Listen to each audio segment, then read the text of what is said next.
Hello, नमस्कार विद्यार्थ्यांनो. काल आपण विचारांचा प्रकार पाहत होतो. विचारांचे एकूण 2 प्रकार आहेत. एक समस्या परिहार आणि दुसरा म्हणजे सर्जनशील विचार. पैकी आपण एक पाहिला होता, समस्या परिहार. या समस्या परिहारामध्ये आपण समस्या ओळखणे, पर्यायी उपाययोजना शोधणे, एखादा पर्याय निवडणे, पर्यायाची अंमलबजावणी करून पाठपुरावा करणं या अवस्थांचा अभ्यास केला होता. समस्या परिहार म्हणजे दुसरं तिसरं काही नसून असलेली समस्या सोडवण्याचा प्रयत्न करणं म्हणजे समस्या परिहार होय. समस्या सोडवणं हे विचारांचंच एक लक्षण आहे. म्हणजे विचार करायचा असेल तर समस्या येणार आणि समस्या आली असेल तरच विचार होणार आहे, हे लक्षात घ्या. असा हा समस्या परिहार आपण पाहिला. आज आपण सर्जनशील विचार हा विचार प्रकाराचा दुसरा प्रकार पाहतो आहोत. आता सर्जनशील विचार म्हणजे काय हे बघणं आपल्याला क्रमप्राप्त ठरेल. सगळ्यात महत्त्वाची गोष्ट सर्जनशील विचार म्हणजे नेमकं काय आहे हे लक्षात घ्या. मी तुम्हाला सांगते. सर्जनशील विचार याचा साधा सोपा सरळ अर्थ आहे नवीन निर्मिती करणं, नवनवीन विचार करणं, नवीन शोध लावणं. जी गोष्ट इतरांना जमली नाही ती आपण करून दाखवणं. मग क्षेत्र कोणतंही असू देत.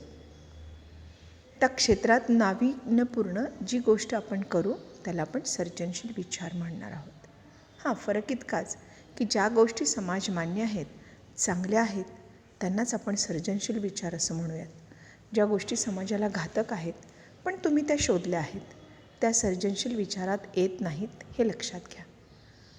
याचा अर्थ सर्जनशील विचार म्हणजेच थोडक्यात नवीन शोध निर्माण करणं, नवी निर्मिती करणं, नवी कल्पना अंमलात आणणं आणि त्याचा परिपूर्ण अभ्यास करणं म्हणजे सर्जनशील विचार होय. इंग्रजीमध्ये त्याला क्रिएटिव्ह थिंकिंग असं म्हणू आपण. आपण बऱ्याच वेळा हा शब्द वापरतो की कसली क्रिएटिव्हिटी जबरदस्त आहे. याचा अर्थ सर्जनशील विचारच आहे तो एक प्रकारचा.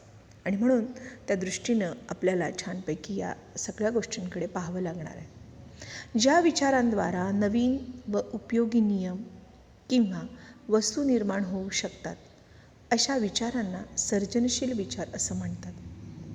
कोणत्याही क्षेत्रात ज्या विचार प्रक्रियेमुळे नवीन गोष्टींची निर्मिती होते त्या विचारातसुद्धा सर्जनशील विचार असंच म्हटलं जातं.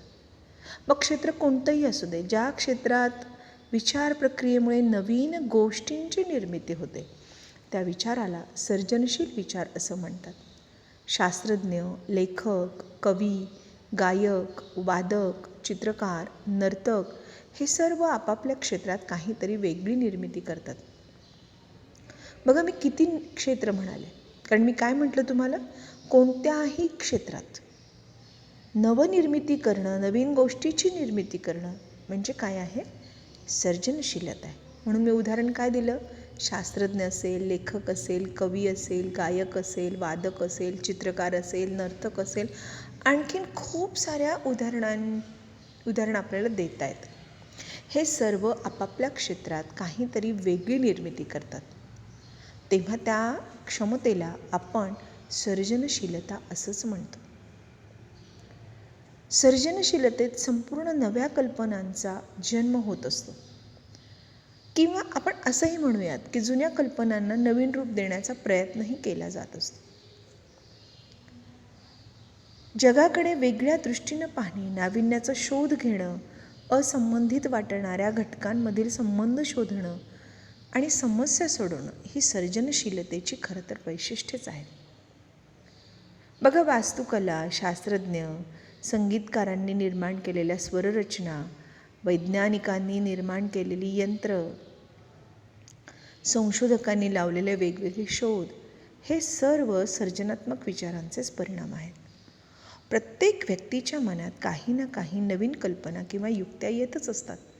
परंतु या कल्पना किंवा युक्त्या व्यक्तीपुरत्या मर्यादित न ठेवता त्या अंमलात आणणं, त्याचा विकास करणं म्हणजे तर खरं त्याला सर्जनशीलता म्हणता येणार आहे. पण जर त्याने व्यक्तीपुरत्याच मर्यादित ठेवल्या तर त्याला सर्जनशीलता म्हणता येणार नाही. त्याचप्रमाणे ज्या विचारांमुळे समाजाला हानिकारक अशा गोष्टी निर्माण होतात. साधं आत्ताचं ताजं उदाहरण घ्या मुलांनो, की चीन संशोधकांनी हा कोरोना व्हायरस किंवा विषाणू तयार केला आणि तो आपल्या महामारीचा एक काळ ठरला. ह्याला म्हणायचं का रे आपण सर्जनशील? नाही. का नाही म्हणायचं? कारण आम्हाला किंवा समाजाला त्याची हानी पोचली, त्रास झाला आहे, नाहक काही जणांचा बळी गेला आहे. अशी जर नवनवीन निर्मिती असेल, अशी जर नवी कल्पना असेल, अशी जर नवी क्षमता असेल तर याला आपण सर्जनशील विचार म्हणणार नाही आहोत, हे लक्षात घ्या. म्हणूनच ज्या विचारांमुळे समाजाला हानिकारक अशा गोष्टी निर्माण होतात त्या विचारांनासुद्धा सर्जनशील म्हणता येणार नाही. सर्जनशील विचाराद्वारा समाजाला किंवा संपूर्ण मानवजातीला लाभदायक व आनंददायक अशा गोष्टी निर्माण केल्या जातात. तेव्हा त्याला आपण काय म्हणूयात तर सर्जनशील गोष्ट म्हणूयात. सर्जनशील विचार फार मौलिक असतात. ती एक जटिल प्रक्रिया आहे आणि त्यामुळे सर्जनशील विचारांच्या पुढील एकूण 4 अवस्था आपल्याला बघायच्या. एक गोष्ट लक्षात आली असेल की नवीन कल्पना, नवीन आयडिया, नवीन नियम, नवीन वस्तू, नवीन उपयोगी नियम हे सगळं निर्माण होणं या विचारांनाच खरं तर आपण नवनिर्मिती, नवकल्पना किंवा सर्जनशील विचार म्हणणार आहोत. अशा या सर्जनशील विचारांचा एक प्रास्ताविकाच्या आधारे आपण एक माहिती घेतली. अशा सर्जनशील विचाराचा आपण आज पूर्ण अवस्था बघणार आहोत, टप्पे बघणार आहोत की सर्जनशील विचार घडत असताना कोणत्या गोष्टींमधून आपल्याला जावं लागतं आणि मग विचार तयार होतात. त्यासाठी काय काय करावं लागतं. म्हणून सर्जनशील विचारांच्या एकूण 4 अवस्था आपल्याला दिसून येतात. 1 पूर्वतयारी, 2 उबवण, 3 प्रदीपन, 4 पडताळणी. आता पूर्वतयारी प्रिपरेशन, उबवण म्हणजे गर्भीकरण किंवा परिपोषण, प्रदीपन आता स्फुरण किंवा अंतस्फुरण असं पण त्याला आपण म्हणूयात, आणि सगळ्यात शेवटी पडताळणी. पुन्हा एकदा सांगते पहा, पूर्वतयारी, उबवण, प्रदीपन आणि पडताळणी. जेव्हा मी असं सांगत असते मुलांना तेव्हा पुस्तक समोर ठेवत चला. पुस्तक समोर ठेवलं की तुमचं वाचूनही होईल आणि तुम्हाला त्या गोष्टी इझिली समजून जातील. ठीक आहे. आता एकूण 4 गोष्टींची आपण म्हणजे इथे अभ्यास करणार आहोत. सर्जनशील विचारांच्या 4 अवस्था. मग पहिली पाहूयात. पहिल्यांदा पूर्वतयारी. बघा, आता आपण असं म्हणतो की आपला विचारच कसा येतो, समस्या घेऊन येतो. म्हणजे समस्या असेल तर विचारांना काय होते, सुरुवात होते आणि मग त्याची आपल्याला तयारी करावी लागते. पण तो विचार समस्या परिहाराचा असू दे, तो विचार सर्जनशीलतेच्या दृष्टीने असू दे, पण आपणाला या सगळ्या गोष्टी कराव्या लागतात आणि म्हणून या अवस्थेतून आपल्याला जायला लागतं. म्हणून ही पहिली अवस्था पूर्वतयारी, की ज्याला आम्ही इंग्लिशमध्ये प्रिपरेशन म्हणतो. ओके. सर्जनशील विचारांच्या या अवस्थेत समस्या जाणून घेऊन ती नाविन्यपूर्ण पद्धतीनं सोडवण्यासाठी त्या संदर्भातील माहिती गोळा केली जाते.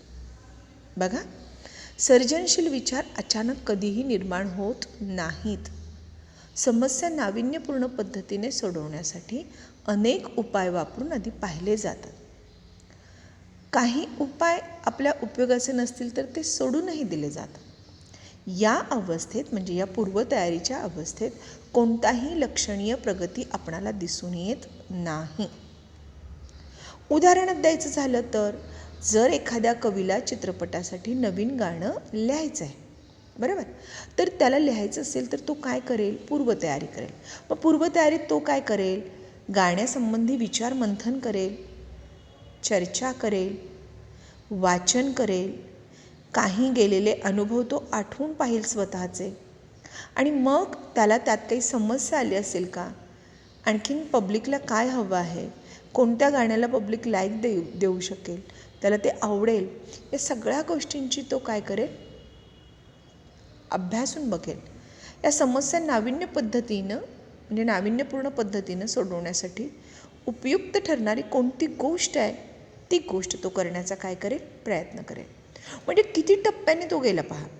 काय केलं त्यानं, पूर्वतयारीत विचार केला, त्या गाण्यात कोणता सीन असेल, कसं बोलायचं असेल, कुठले शब्द हवेत, कोणते शब्द नको आहेत, त्याच्यासाठी त्याला वाचावं लागलं असेल, वाचन करेल, तो स्वतःचं अनुभव आठवेल, त्या पद्धतीनं तो काय करेल, काम करेल. बरोबर. म्हणजे त्याला एक गाणं लिहिण्यासाठी किंवा ते गाणं प्रदर्शित करण्यासाठी अनेक पद्धतीने त्याला तयारी करावी लागते. बरोबर. थोडक्यात काय हो की नवनिर्मिती होण्यासाठी आधी बरेच ज्ञान संग्रही असावे लागते. कोणतंही शिक्षण हे त्या क्षेत्रात अथक परिश्रम घेत असतं. शास्त्रीय क्षेत्रातील निर्मिती करताना पूर्वतयारीला निश्चित अशी दिशा असते. कलेच्या क्षेत्रात मात्र ती तशी नसते. नवनिर्मिती प्रत्यक्ष होते तेव्हा उत्स्फूर्त वाटतं खरं, परंतु तिच्या मागे प्रतिभाशाली माणसांचं परिश्रम खूप मोठं असतं. एखाद्या कवीला काव्यस्फूर्ती होते, म्हणजे काव्य सुचतं किंवा ते गाणं सुचतं, तेव्हा शब्दांच्या सरी कागदावर उतरू लागतात. परंतु त्यासाठी त्याला काय करावं लागतं, मी मगाशी म्हटल्याप्रमाणे शब्द भांडार कमावण्यासाठी त्याला भरपूर सारे परिश्रम घ्यावे लागतात. आणि हे भरपूर सारे परिश्रम म्हणजे काय हो, तर पूर्वतयारीच असते. थोडक्यात सर्जनशीलता अचानक कधी सुचत नाही. त्याबाबतचे बरंचसं ज्ञान संग्रही असावंच लागतं. कल्पनाशक्तीचा डोलारा हा नेहमी समृद्ध अनुभवावर आधारलेला असतो. आणि म्हणून जुन्या अनुभवाच्या सापेक्ष अभ्यासातून नवीन कल्पनेची निर्मिती सहजतेने होत असते. त्या संदर्भातील वाचन, मनन, चिंतन, कल्पनाशक्तीशी केलेल्या झटापटी यातून नवनवीन कल्पनांचा उगम होत असतो. आणि म्हणून वैयक्तिक अभिरुची व प्रेरणा यावर हे पूर्वतयारीचे काम निश्चितपणानं अवलंबून असतं. तुमची वैयक्तिक अभिरुची नसेल, प्रेरणा नसेल तर पूर्वतयारीचे काम जोरात होऊ शकत नाही. म्हणण्यापेक्षा पुढे कामच होऊ शकत नाही. त्यामुळं आपल्याला पूर्वतयारी करण्यासाठी आवड असणं अतिशय गरजेचं आहे, प्रेरणा असणं अतिशय गरजेचं आहे. थोडक्यात काय की कोणताही सर्जनशील विचार हा एकाएकी अस्तित्वात कधीच येत नाही किंवा निर्माणही होत नाही. त्यासाठी पूर्वाभ्यास, त्यासाठी पूर्वतयारी, अशी तपश्चर्या याची बैठक 100% असावी लागते. थोडक्यात काय, कोणत्याही सर्जनशील विचारासाठी एक पूर्वतयारी असणं अतिशय गरजेचंच आहे. अन्यथा ती तयारीच नसेल तर आपल्याला तो चांगला विचार कदापि करता येणार नाही. दुसरी अवस्था बघा, उबवणं. म्हणजे तुम्ही तयारी करता आहात, बरोबर. पूर्वतयारीनंतर व्यक्ती समस्या सोडवण्यासाठी सुरुवात करतो, परंतु तिला नाविन्यपूर्ण उपाय सापडतोच असे नाही. या सुरुवातीच्या अपयशामुळे उबवण अवस्था निर्माण होते. या अवस्थेत व्यक्ती इतकी निराश होते की ती हार मानण्याचा विचार करते. त्यानंतर ती व्यक्ती समस्येकडे दुर्लक्ष करते आणि समस्येशी संबंधित नसलेल्या इतर गोष्टींकडे लक्ष केंद्रित करते. म्हणजे काय, तर पूर्वतयारीनंतर आपोआपच व्यक्ती या अवस्थेमध्ये येते, हे नक्की. या अवस्थेत ती व्यक्ती म्हणजे खूप करण्याचा प्रयत्न करते. जसं मी मगाशी उदाहरण दिलं की कवी काय करतो, त्याला एक गाणं चित्रपटासाठी सूचित करायचं आहे, लिहायचं आहे, पण तो ओळ लिहायला लागतो आणि ते शब्द मांडायला लागतो, पण काही शब्द, काही ओळी त्याला सुटेबल वाटत नाहीत, म्हणून तो लिहिणार फाडून टाकतो. वेगवेगळ्या गोष्टी करण्यासाठी तो धडपडत असतो. इथे काय शब्द बसवावा, इथे कसं येईल, इथे काय करावं, पण जमत नाही. आणि मग शेवटी असं लक्षात येतं की किती जरी विचार केला तरी हवे असणारे शब्द काही सापडत नाहीत. मग अशा वेळी तो निराश होतो. भले त्याने खूप वाचलेलं असेल, भले शब्द, पण ते त्यालाच पटत नाही. अशा वेळी तो हार मानण्याचा विचार करतो आणि त्यानंतर व्यक्ती समस्येकडे दुर्लक्ष करते आणि समस्येशी संबंधित नसलेल्या इतर गोष्टींकडे लक्ष केंद्रित करते. ही जी व्यक्तीची अवस्था आहे, समस्येविषयी जाणीवपूर्वक विचार न करताही समस्या हाताळण्यास खरं तर ती सहाय्यक ठरते. हा कालावधी निष्फळ असल्याचं वाटत असले तरी या कालावधीत अचानक नाविन्यपूर्ण उपाय मिळतो. आणखीन उदाहरणं घेतलं तुमच्या लक्षात येईल की कवी एखादा नवीन कवितेच्या काही ओळी लिहिण्यास सुरुवात करतो, परंतु लिहिलेल्या ओळी त्याला समाधानकारक वाटत नाहीत. तो सलग 2-3 दिवस लिहितो. नंतर तो अगदी कविता लिहायचा नादच सोडून देतो आणि त्यानंतर काही आठवड्यानंतर काहीही त्याला लिहिता येत नाही. मग त्याच्याऐवजी तो काय करतो, व्यायामशाळेत जातो, म्हणजे खाण्याचे पदार्थ बनवतो किंवा खातो, चित्रपट पाहतो, मित्रांशी गप्पा मारतो, वेगवेगळी तो दैनंदिन कामं करत असतो. म्हणजे जेव्हा ती गोष्ट तयारीनिशी केली जाते पण प्रत्यक्षात ती जमत नाही, अशी जी अवस्था असते ना, म्हणजे करायची उर्मी आहे, तयारी पण आहे, पण ती गोष्ट करण्यासाठी अनेक अडचणी येत असतील आणि त्यामुळे ती गोष्ट त्याकडून होत नसेल तर ती अवस्थाच उभवणाची आहे. या अवस्थेत नवनिर्मितीचे विचार आपोआप थांबतात, परंतु त्या कल्पनावर व्यक्तीचे सुप्त मन मात्र काम करतच असतं. हे व्यक्तीचं दडलेलं मन आहे पहा.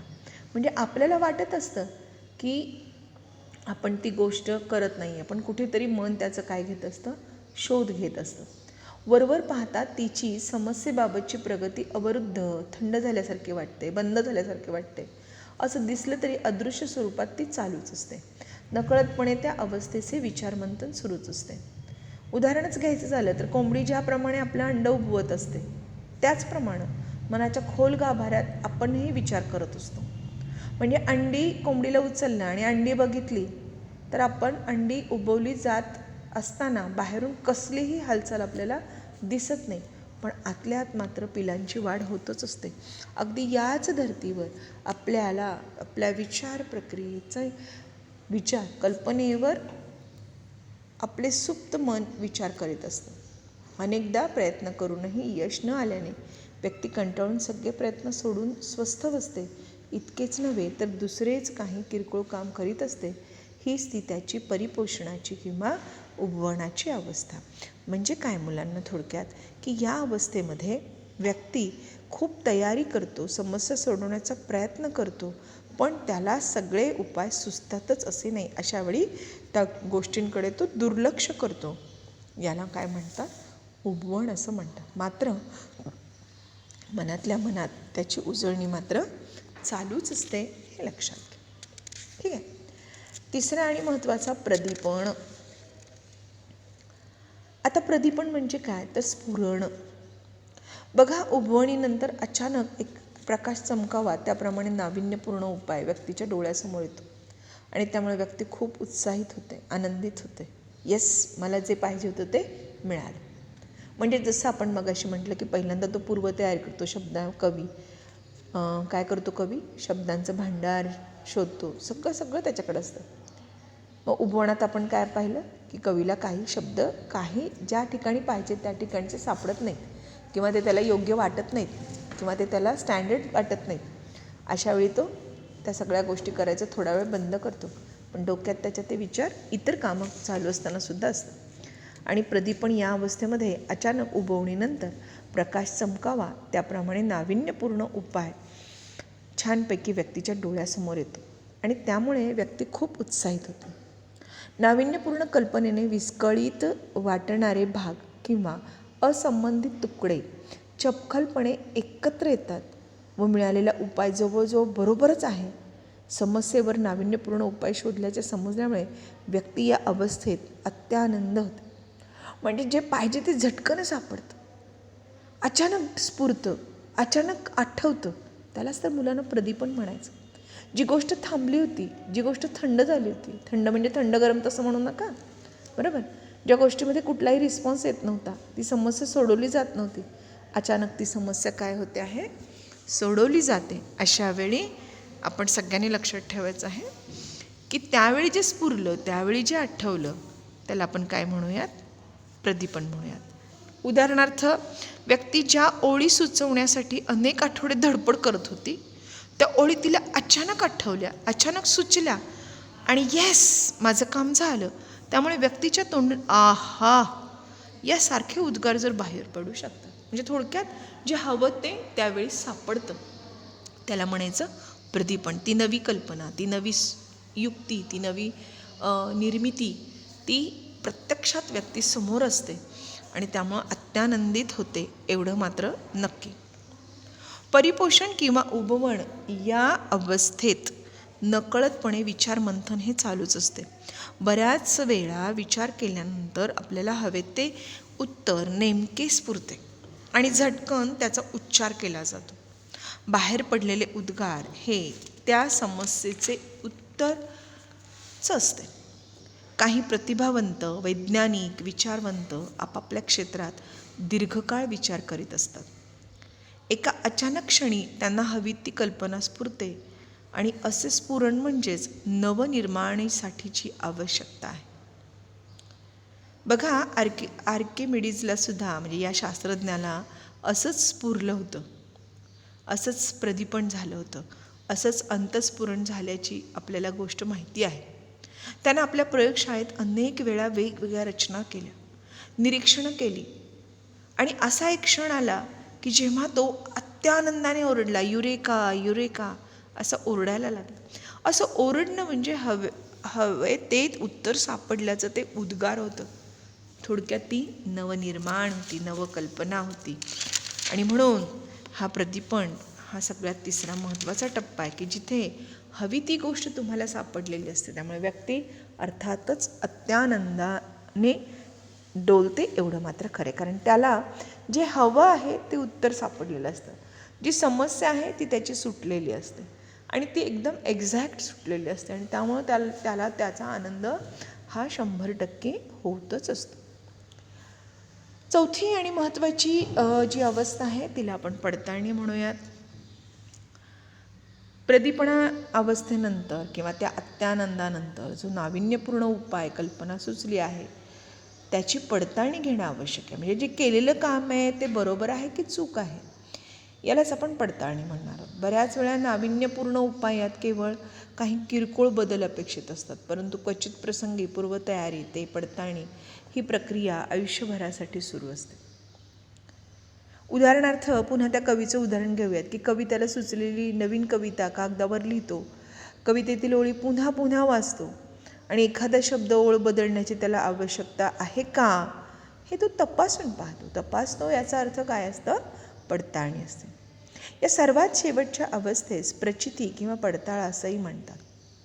अंतस्फुरण या टप्प्याच्या अखेरीस विचार प्रक्रिया पूर्ण झालेली असते, नवनिर्माण झालेले असते, समस्येला उत्तर सापडलेले असते, हवी ती कल्पना सुचलेली असते, परंतु सापडलेले उत्तर बरोबर आहे की चूक आहे याचा पडताळा पाहणं अतिशय आवश्यक असतं आणि यासाठी चिकित्सा तपासणी करावी लागते.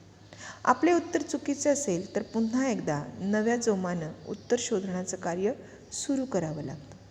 असं शोधकार्य म्हणजे एका अर्थाने सर्जनशील विचारच असतो, हे लक्षात घ्या. वैज्ञानिक, संशोधक यांना नेहमीच आपल्या कल्पनाशक्तीचा, सर्जनशील विचारांचा पडताळा पाहावा लागतो. त्याची सत्यता पडताळून पाहावी लागते, तपासून पाहावी लागते. त्यालाच आपण काय म्हणणार आहोत? पडताळणी म्हणणार आहोत. याचा अर्थ असा की सर्जनशील विचारामध्ये पूर्वतयारी, उबवण, प्रदीपण आणि पडताळणी अशा 4 टप्प्यातून आपल्याला जावं लागतं. 4 पायऱ्यांमधून, 4 अवस्थांमधून जावं लागतं. मग आपण जी समस्या आहे ती सोडवण्यासाठी, नाविन्यपूर्ण पद्धतीनं सोडवण्यासाठी, हा नाविन्यपूर्ण फार महत्त्वाचा शब्द आहे पहा मुलांनो. जसं चाललंय तसं नाही आपल्याला सर्जनशीलता.